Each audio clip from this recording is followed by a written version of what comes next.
Hello guys, কে কোথায় থেকে দেখছেন? সবাইকে আসসালামু আলাইকুম। আশা করি সবাই ভালো আছেন। আমার বোনদের উদ্দেশ্য করে কিছু বলছি।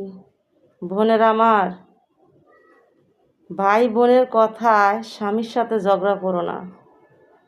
কারণ তারা নিজের স্বার্থের জন্য তোমাকে স্বামীর বিরুদ্ধে আজে বাজে কথা শোনাবে। স্বামীকে ভুল বুঝো না। আজ তোমার সাথে কিছু হলে স্বামী তোমাকে রক্ষা করবে।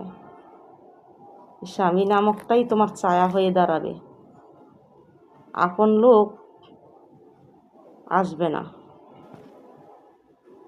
যতক্ষণ তোমার ভাই বোনের সবার তুমি চাহিদা মিটাইতে পারবা, তাদের কথা মতন দিতে পারবা, ততক্ষণই তুমি ভালো থাকবা। যখন দিতে পারবা না, গর্ভধারিণী মাও তোমাকে তখন দেখতে পারবে না। এটাই হচ্ছে বাস্তব। কারা এই পরিস্থিতিতে আছেন তারাই কমেন্টসে জানাবেন।